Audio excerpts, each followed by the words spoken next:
안녕하세요. 건물주 TV입니다. 이번에는 부동산 소액 경매를 절대 하면 안 되는 이유 3가지에 대해서 이야기를 해보겠습니다. 부동산에 보면은 소액 경매 투자로 부자가 되는 사례들을 정말 많이 가져오는데 단편적인 모습만 보고 경매 투자를 하시는 분들이 많은 것 같아서 영상을 찍게 되었고요. 그들이 말하지 않는 소액 경매 투자의 문제점에 대해서 이야기를 해보는 시간을 가져보겠습니다.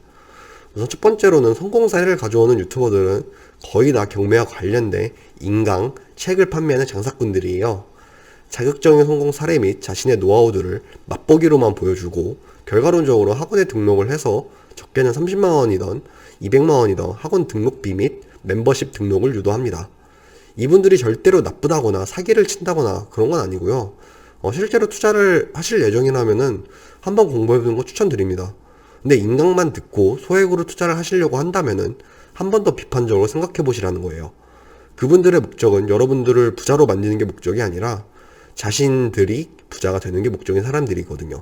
왜 굳이 경매로 돈을 잘 버는 사람들이 그 노하우를 공유하면서 경매 경쟁자들을 양성하려고 하는 생각을 해보세요. 답은 간단해요.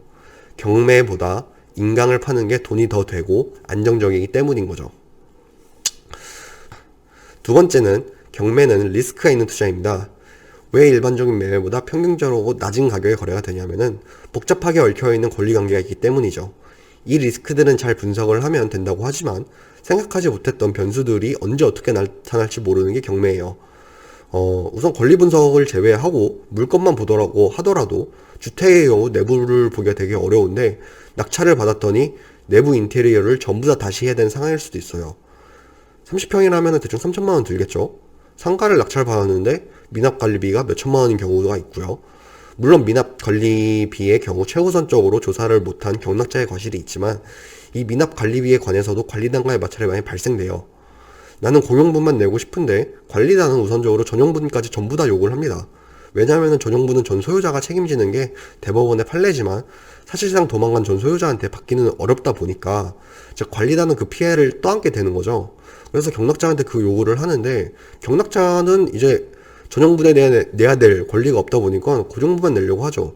그러면 이제 관리단과의 관계가 좀 틀어지게 되는 거예요. 그러면 이제 발생될 수 있는 문제가 뭐냐? 철거나 세입자 인테리어를 할 때 원칙적으로 원리 원칙 같은 것만 내세우면서 사소한 걸로 트집을 잡죠. 민원이 들어오니 공사를 하지 말라. 엘리베이터 쓰는데 돈 좀 달라. 뭐 다 돈으로 귀결되는 거긴 한데 이제 아무튼 이런 식으로 관계가 나빠지는 거에 있어서 비용이 더 발생될 수 있다는 거예요. 임차인과의 원상복구 비용 관련해서도 이슈가 많습니다. 제가 최근에 낙찰을 받은 상가의 경우 평균 매매가 한 2억 4천 윗정도로 거래되는 것들을 2억 3천에 낙찰을 받았는데 철거 비용만 1,000만원 정도가 지출이 되었어요. 그럼 제가 이제 너가 비싸게 낙찰받은 거 아니냐 라고 볼 수가 있는데 차순위 입찰장 80만원 정도 차이가 났었고요. 30명 정도 들어온 물건이었어요. 물론 저는 여유 자금이 있었으니까 크게 문제가 되진 않았는데 1,000만원, 2,000만원 들고 풀대출 받아서 경매를 한다면은 이러한 예상치 못한 금액에 몇천만원의 전재산이 전부 다 날아가는 경우가 많이 발생합니다. 풀대출을 받았는데 시세 분석이 조금이라도 잘못되면은 전재산 다시 날아가고 다시 일하러 가는 거예요. 세 번째는 이제 첫 번째, 두 번째 합친 거랑 비슷한데 소액 투자 성공 사례만 가져온다는 거예요. 시드 3천에서 투자 성공해서 그 시드를 5천, 1억, 5억, 10억 자산 늘리는 사람들은 많은데 분명히 아셔야 되는 거는 투자를 하면서 망한 사람들은 유튜브에 안 올라오죠. 소액으로 투자를 하다가 한번 투자 실패하면은 이제 그냥 소리 소문 없이 다시 일하러 가는 거예요. 그러니까 우리가 보는 성공의 일부가 유튜브의 전부로 둔갑이 됩니다. 유튜브에서는 소액 경매 투자를 하면은 전부 다 부자가 되는 걸로 보인다는 거죠. 그렇지 못한 사람들이 훨씬 더 많은데.